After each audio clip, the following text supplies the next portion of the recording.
बुद्ध के कारण भारत कमजोर हुआ। आपके क्या कमेंट्स हैं? ये देश का एक बहुत बड़ा दुर्भाग्य रहा कि पिछले 1500 वर्षों से ऐसा दुष्प्रचार किया गया। उस समय कोई आपस का झगड़ा होगा, लेकिन उसको लेकर के इतना प्रचार हुआ बेबुनियाद का, जिसकी कोई बुनियाद नहीं। इस तरह की बातें कही गई और वो कही जाती रही। किसी एक जर्मन ने कहा कि एक झूठ को 1000 बार बोलो वो सच हो जाएगी, तो ये तो करोड़ों बार बोली गई, तो लोगों की नजरों में बिल्कुल सच हो गई। मैं भी इस विद्या में जाने के पहले इसी बात को मानता था, बुद्ध की शिक्षा ठीक नहीं, हमारे देश के लिए ठीक नहीं हुई, हमको इसमें नहीं जाना चाहिए, बहुत घबराहट होती थी। फिर अपने टीचर से मिलकर के बात समझी, भाई ये तो शील सदाचार सिखाते हैं, मन को वश में करना सिखाते हैं, मन को निर्मल करना सिखाते हैं, इसमें क्या बुरी बात है, चलो करके देखें। तो पता लगा। उसके बाद साहित्य पढ़ा उनकी वाणी पढ़ी। अपने देश से बुद्ध की वाणी का एक पृष्ठ भी नहीं बचा। 15,000 पृष्ठ और 35,000 कमेंट्री और सब कमेंट्री, एक पेज नहीं बचा। तो जब कुछ नहीं और विद्या विलुप्त हो गई, तो जो चाहे जिसने कह दिया और लोग मानते गए, जो कुछ कह दिया उनके खिलाफ लोग मानते गए। अब जब लोग आते हैं शिविरों में, मैंने भी शिविर में आया और उनका वाणी पढ़ी, अरे जिस बात का नामो निशान नहीं। जिस बुद्ध ने अपनी शिक्षा में, उस समय के भारत में 2 तरह के लोग राज्य थे। एक तो लोकतांत्रिक राज्य था, जन राज्य था, और एक तांत्रिक राज्य कहां राजा राज करता है। दोनों के लिए उन्होंने शिक्षा दी कि तुम्हारे देश पर हमला हो तो तुम कैसे सामना करोगे। वैशाली में जनतंत्र था, तो वैशाली वालों को घबराहट थी कि हम पर ये लोग हमला कर देंगे, हमारा राज चला जाएगा, तो हम क्या करें। तो 7 नियम बताए। वो 7 नियम आज के किसी भी जनतांत्रिक देश के लिए उसी तरह लागू होते हैं जैसे उस समय थे। उनको पढ़ करके रोमांच हुआ कि जिस आदमी को ये कहते हैं कि उससे देश कमजोर हुआ, वो तो देश को बचाने की बात सिखाता है। और ऐसे जो एक तांत्रिक राज से राजा लोग राज करते थे, उनके लिए वो उस 7 दिए जो बिल्कुल अलग है।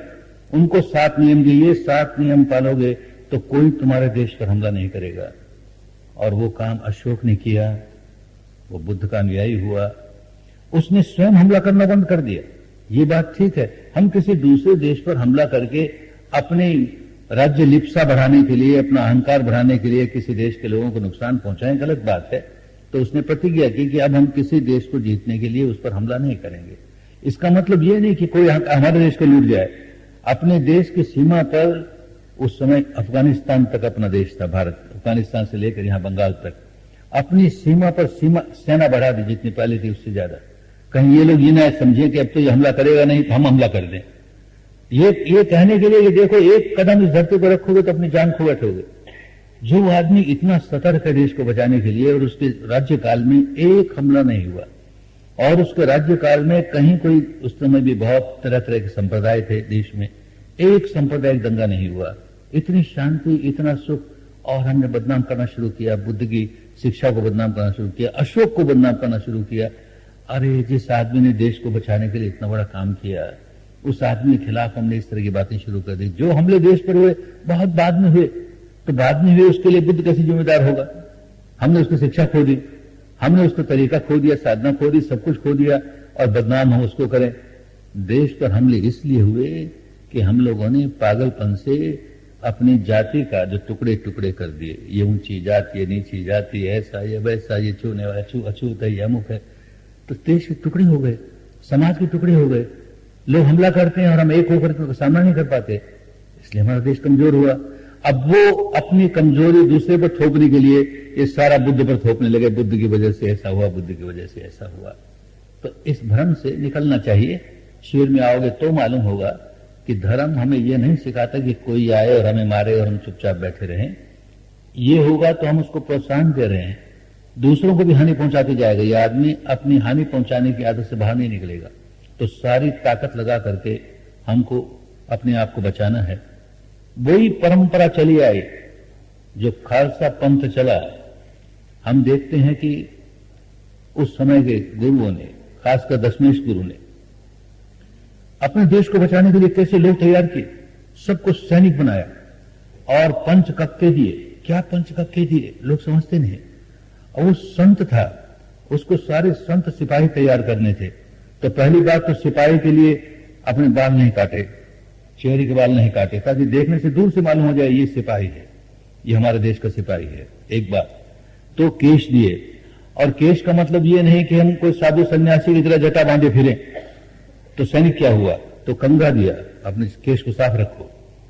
और फिर जब आदमी के हाथ में तलवार नहीं होगी तो वो लड़ेगा कैसे, बचाए कैसे, तो हाथ में कटार दी, तलवार दी।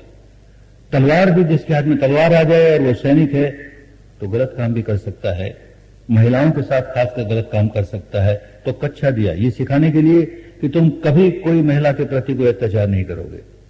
फिर हाथ में कड़ा दिया कि तुम तलवार जरूर उठाओगे, पर देखोगे किस पर उठा रहा हूं, तो पहले अपना कड़ा दिखाई देगा। किसी निरपराध पर हाथ तो नहीं उठा रहा, किसी अबला पर तो हाथ नहीं उठा रहा, किसी बच्चे पर तो हाथ नहीं उठा रहा। जो आदमी अत्याचारी है और उसके हाथ में हथियार है, उससे लड़ने के लिए मेरा हथियार है। अरे इतना धर्म सिखाया हमारे देश के संतों ने, और वो सारा बुद्ध की परंपरा से आया हुआ। ये जो सिख शब्द है, बुद्ध के जो भी उनके यहां सीखने आते थे और एक सीमा तक सीख लेते थे, उनको सिख कहा जाता था। तो वो सिख शब्द वहां से आया। बुद्ध को लोग सचनाम कहते थे, उसका नाम था सचनाम। सच की का चेतना सच से भरी हुई, नाम कहते थे चित्त को, सच नाम। अब वो नाम अपने थे, बस सत्यनाम सत्यनाम जो कहते हैं, वो उस समय का चला हुआ नाम है। अरे तो उस परंपरा को हम बुरी क्यों कहें, उसको समझें और समझ करके हम जो उसमें सच्चाई है उसको स्वीकार करें। देखेंगे सच्चाई ही सच्चाई है, उसमें कहीं कोई दोष देखा नहीं हमने।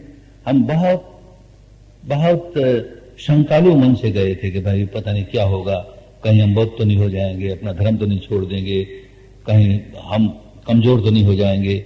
वो सारा कुछ देख करके लगा रहे ये तो इतना शुद्ध है, शील सदाचार का पालन करना उसमें क्या बुरी बात है, और चित्त को वश में करना वो भी सांस के सहारे करना क्या बुरी बात है, चित्त को निर्मल करना वो भी अपने मन की संवेदना, मन के विकार को देखते देखते, संवेदना को देखते देखते निर्मल, क्या बुरी बात है। शील समाधि प्रज्ञा के सिवाय और कुछ सिखाते नहीं, तो बात समझ में आने लगी। इतने आते हैं भी, लाखों लोग भारत के भी आ रहे हैं, भारत में भी बाहर भी, वो देखते हैं तो भ्रम निकलता है। कोई भ्रम नहीं रखना चाहिए। बुद्ध मानते थे कि जीवन दुख है, इसीलिए अन्य दार्शनिकों ने उनका विरोध किया। एक दूसरी झूठ चल पड़ी, क्या किया जाए। 1500 वर्षों तक एक झूठ बोलते जाए तो लोगों को सच लगने लगती है।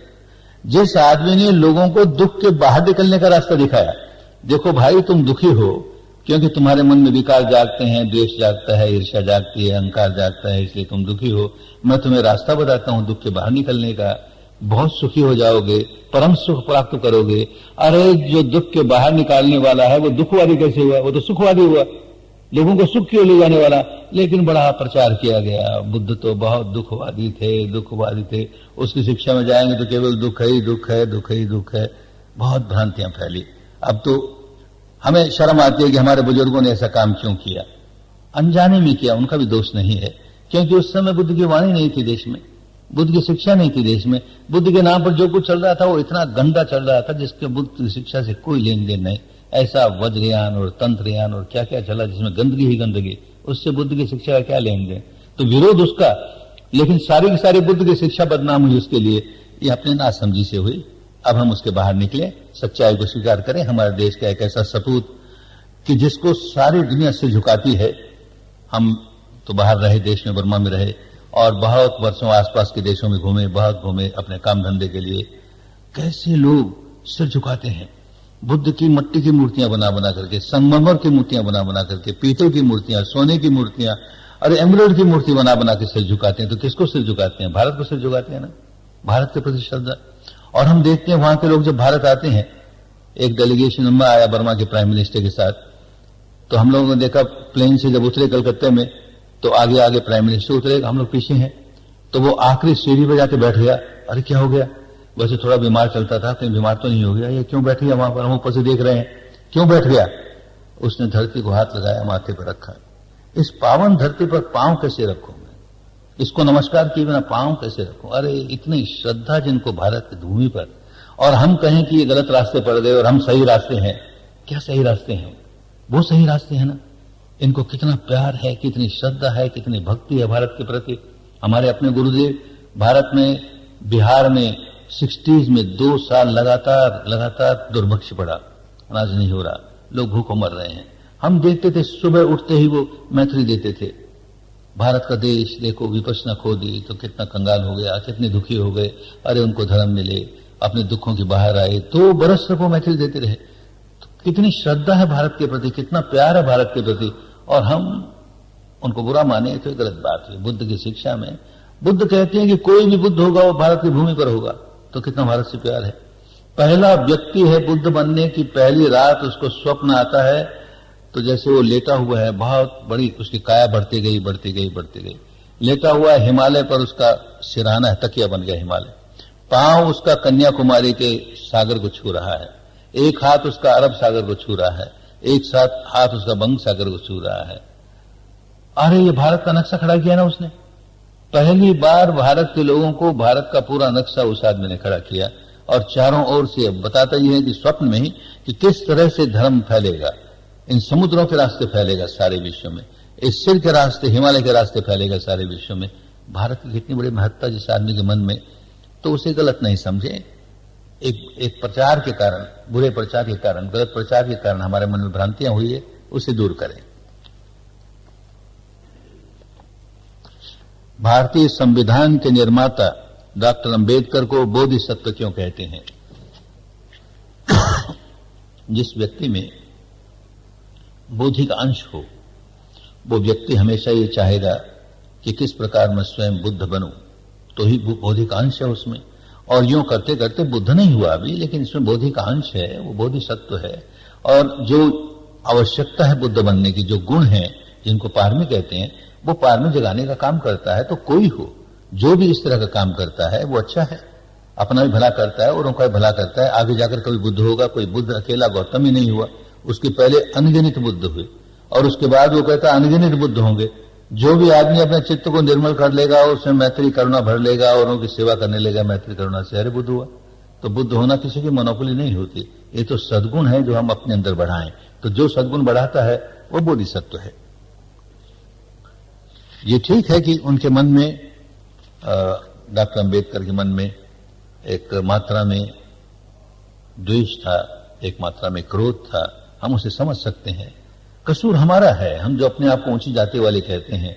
सदियों से हमने अत्याचार किए, इतना दमन किया, इतना शोषण किया, और क्या दोष बेचारों का। इस मां के पेट से जन्मा इसलिए तुमको ऐसे ही रहना पड़ेगा, ये क्या बात हुई? किसी मां के पेट से जन्मे वो आगे बढ़ते बढ़ते बढ़ते ऊंची से ऊंची अवस्था प्राप्त कर सकता है, और किसी मां के पेट से जन्मे बुरा काम करते करते एकदम नीचा हो सकता है। तो बुद्ध ने कहा कि भाई अपने कर्मों के अनुसार बड़ा होता है, कर्मों के अनुसार छोटा होता है, उसमें ऊंच नीच मां के पेट से नहीं हुआ करता। तो अब ये बात है, तो अत्याचार हम करते चले गए, सदियों से करते चले गए।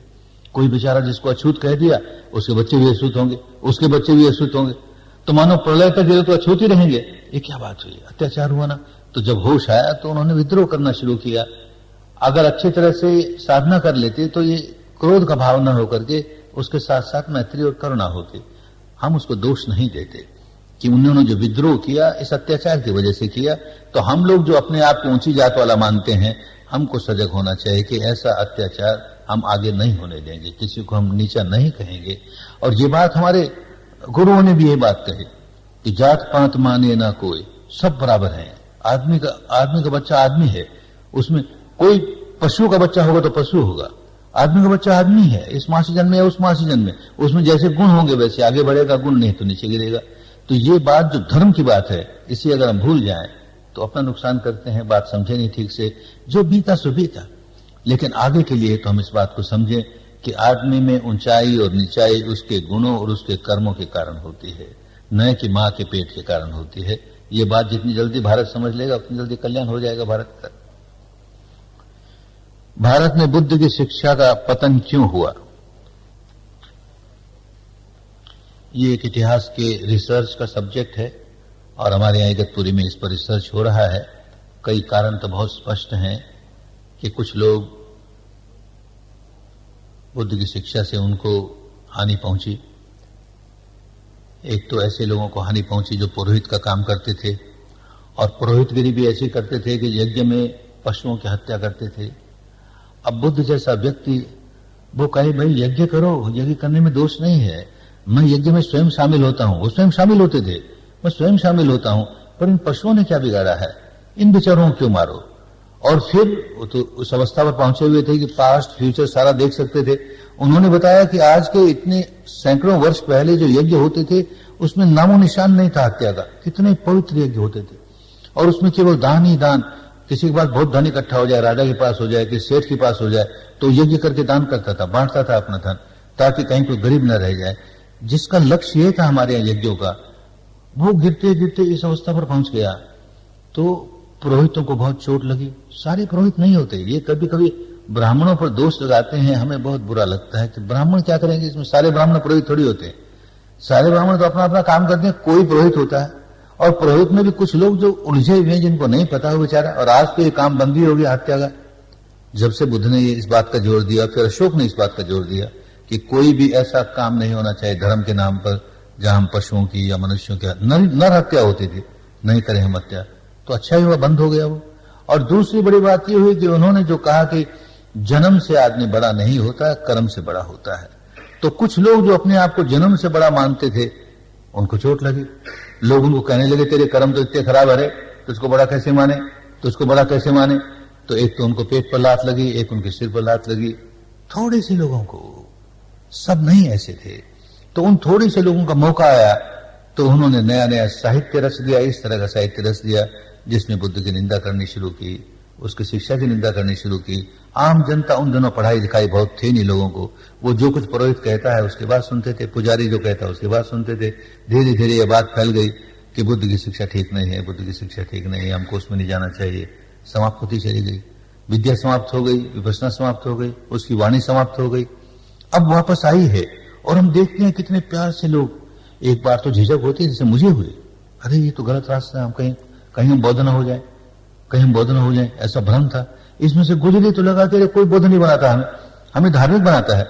बुद्ध ने लोगों को धार्मिक बनाया। उनकी सारी वाणी अब सीडी रोम में डाल दी गई और सारी टीकाएं, अनुटीकाएं, भाष्य जितना है 35,000 पृष्ठ और 15,000 पृष्ठ, 50,000 पृष्ठ, सारे के सारे सीडी रोम में डाल दिए गए। अपने यहाँ खत्म हो गए थे, पड़ोस से आकर के डाल दिए गए। उसमें रिसर्च किया तो कहीं बौद्ध शब्द नहीं है, न तो उनकी शिक्षा को बौद्ध कहा और न उस शिक्षा के मानने वालों को बौद्ध कहा। अपनी शिक्षा को धर्म कहा, मानने वालों को धार्मिक कहा, और जो धर्म में आगे बढ़ गए उनको सिख कहा। क्या बुरी बात हुई? धर्म में आगे बढ़े इसलिए सिख है, नहीं धर्म के रास्ते चलते तो धार्मिक है। बौद्ध कहां? एक व्यक्ति को बौद्ध नहीं बनाया, धार्मिक बनाया। और हम भूल गए और हम ऐसा लांछन लगाने लगे, बौद्ध हो गया, बौद्ध हो गया, उसने लोगों को बौद्ध बनाया, बौद्ध बनाया। गलत बात हुई। अब उसका कोई पश्चाताप भी नहीं। कोई घटना घटती है, इतिहास में ऐसी गलतियां हुई, हम उससे शिक्षा लें, भविष्य में ऐसी गलतियां नहीं होने देंगे, बस पर्याप्त है। भारत के गरीबों को बौद्ध धर्म का ही सहारा है, कैसे बुद्ध भगवान को उनके पास ले जाएं? आते हैं लोग, कितनी बड़ी संख्या में आते हैं। इसीलिए जो विपश्यना की शिक्षा दी जाती है उसका कोई मूल्य नहीं लेते। धर्म का कभी मूल्य नहीं होता, धर्म अनमोल होता, उसका क्या मूल्य लेगा कोई? न भगवान बुद्ध ने कोई चार्ज किया अपनी शिक्षा के लिए, न हमारे गुरुओं ने कभी कोई चार्ज किया कि हमको इतना पैसा दो तुमको धर्म सिखाएंगे। ये परंपरा गलत चल पड़े कि भाई हमको इतनी दक्षिणा दो तो धर्म सिखाएंगे, नहीं तो धर्म नहीं सिखाएंगे।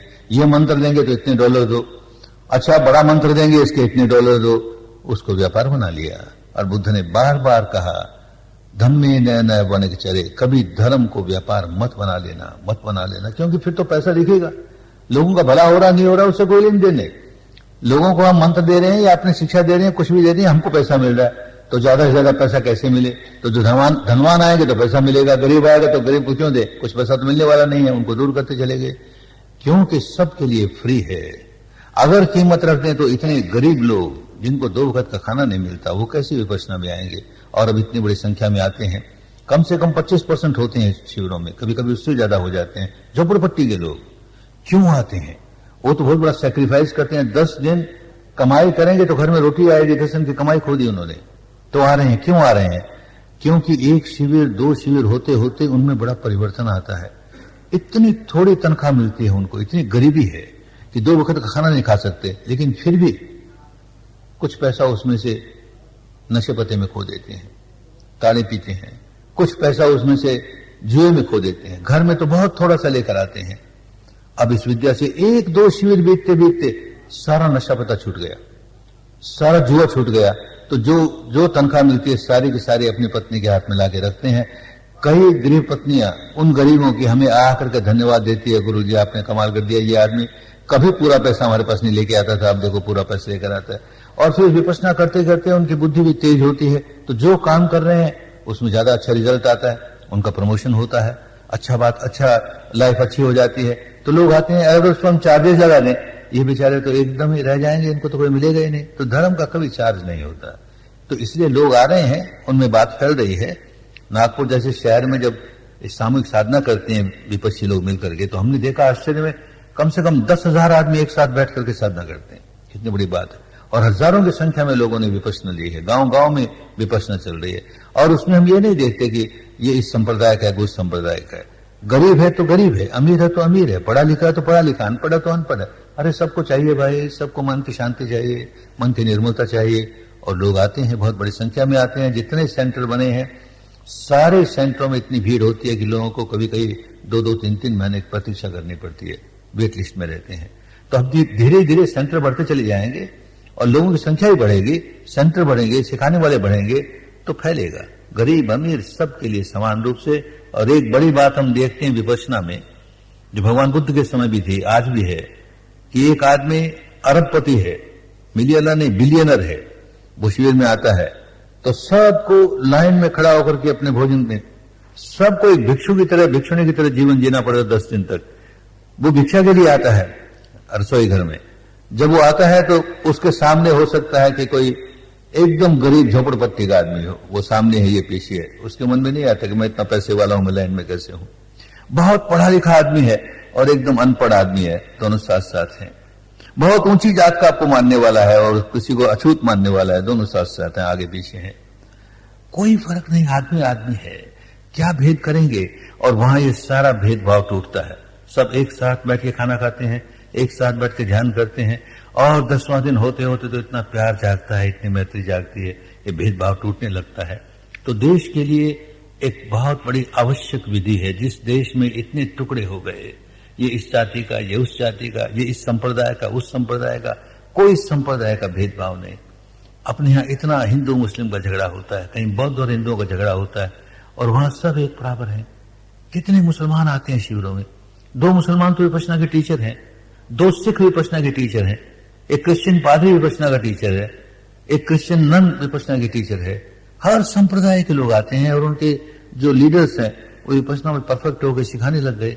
तो भेदभाव टूटेगा ना, कैसे रहेगा जब साथ रहेंगे सबके सब। और वो अपने आप को क्रिश्चियन ही कहेगा, हिंदू कहेगा, बौद्ध कहेगा, सिख कहेगा। कोई संप्रदाय बदलने की जरूरत नहीं है। लेकिन अंदर के बेकार निकल गए, भाईचारा आ गया, सब अपने को बराबर समझते हैं। अच्छा भाई तू ऐसा कर्म कांड करता है, ऐसा कर, हम ऐसा करते हैं, ऐसा करते हैं। विपश्यना तो एक ही है, सबके सब हम अच्छा जीवन जिएंगे, नैतिक जीवन जिएंगे, मॉरल जीवन जिएंगे, मन को वश में करेंगे, मन को निर्मल करेंगे, मन में प्यार और मैत्री बढ़ेंगे, सबका भला हो, सबका भला हो, ये भाव हमारे भीतर आएगा तो सबको होना चाहिए, होता ही है। धीरे धीरे आपस की कटुता निकल जाती है। पति पत्नी में कभी झगड़ा हुआ और दोनों आ गए शिविर में, सारे झगड़े समाप्त हो जाते हैं। कई केस इस तरह के आए। एक केस ऐसा आया कि जिसमें 12 या 14 वर्ष तक पति पत्नी लड़ रहे थे आपस में और डाइवोर्स के लिए कोर्ट में जा रहे थे। और उनके सौभाग्य से एक पहले आ गया, दूसरा कुछ समय के बाद आ गया। 2-4 शिविर दोनों ने किया, सारे झगड़े समाप्त हो गए, कटुता समाप्त हो गई, फिर वैसे ही प्यार हो गया। और विपश्यना में इतने बड़े कि आज दोनों के दोनों टीचर हैं। इसी कनाडा में आज दोनों के दोनों टीचर हैं और विपश्यना सिखाते हैं। उनका पुराना इतिहास क्या था, कैसे बदल गए। तो आदमी को अच्छा आदमी बनाने की साधना है। रहे ना क्रिश्चियन कहे अपने आप को, मुस्लिम कहे, हिंदू कहे, क्या फर्क पड़ता है। नाम बदलने से क्या मिल गया। आदमी बदलना चाहिए, उसका मानस बदलना चाहिए। मानस बदल गया तो अच्छा बन गया। और भारत के लिए बड़े गौरव की बात होगी, भारत ने 2 चीजें ऐसी तैयार की विश्व के लिए। एक तो आसन और प्राणायाम। कोई करे, जो करेगा, किसी जाति का हो, किसी संप्रदाय का हो, किसी देश का हो, उसका शरीर स्वस्थ रहेगा। और एक उसने ये विपश्यना दी विश्व को कि इसको कोई करे, सब कर सकते हैं। और आज दुनिया का कोई ऐसा संप्रदाय नहीं है जिसके लोग इसमें नहीं बैठते और वही लाभ मिलता है। तो ये दूसरी बड़ी देन है जो सब करते हैं और सबको लाभ मिलता है। तो भारत के लोग जो बाहर हैं उनके लिए तो बड़े गौरव की बात है। हमारे देश की इतनी बड़ी विद्या पहले हम सीखें, फिर यहाँ के लोगों को प्रेरित करें। तो यहाँ के लोगों के मन में ये नहीं होगा कि ये भारतीय लोग केवल शोषण करने आए हैं, हमको एक्सप्लॉइट करने आए हैं, खाली धन कमाने आए हैं। वही गृहस्थ आए हैं, अपना घर छोड़कर धन कमाएंगे, बुरी बात नहीं है, ईमानदारी से कमाएंगे, धन कमाएंगे, साथ साथ हमारे पास देने को भी है कुछ। हम लेते हैं तुम्हारे देश से, धन लेते हैं, देते भी हैं। देखो इतना बड़ा अध्यात्म हमारे पास है, ये योगासन हमारे पास है, इससे तुम स्वस्थ रह सकते हो। ये मन की कसरत हमारे पास है, जिसको करके तुम स्वस्थ मन को स्वस्थ कर सकते हो। ये बात फैलेगी, जोरों से फैलेगी। मैं बर्मा में जानता हूं कि बर्मा के लोग भारतीयों के प्रति, वहां जो भारतीय रहते थे उनके प्रति इतनी कटुता थी, इतनी कटुता थी, दो कारणों से। एक तो ये कि हमको एक्सप्लॉइट करते हैं, यहां पर केवल पैसा बनाने के लिए आते हैं और हमारे लिए तो कुछ खर्चते नहीं, अपने लिए सब कुछ करते हैं। एक तो ये, और दूसरा फिर एक पागलपन कि उनको जो इतने शीलवान है उनको अछूत मानते हैं। कोई बर्मे के हाथ का छुआ हुआ पानी नहीं पिएंगे। मुझे ख्याल है जब मैं छोटा था और रेल में यात्रा करता था तो हम जिस पार्टी पर बैठे हैं रेलगाड़ी में, उस पर कोई बर्मा बैठा हो, लंबा पार्टी है तो 5-6 आदमी बैठेंगे ही। हमारे भोजन का समय होता था तो हमारे बुजुर्ग उसको कहते तुम उठ जाओ, हम लोग भोजन करेंगे। उसका वो बैठा रहे तो हम भोजन नहीं कर सकते, क्योंकि उसको अछूत मानते हैं। तो जब धीरे धीरे उन्होंने देखा कि इनका व्यवहार तो इतना खराब है, इतनी झूठ, इतनी कपट, पैसा बनाने के लिए कुछ भी करते हैं और अपने को बड़ा ऊंची जात वाला मानते हैं, हमको नीची जात वाला मानते हैं, हमसे घृणा करते हैं, तो उनमें कटुता आएगी। कितनी कटुता। पुराने जमाने में हमारे दादाजी बताया करते, जब वहां गए थे तो इंडियंस लोगों को कला कहते थे।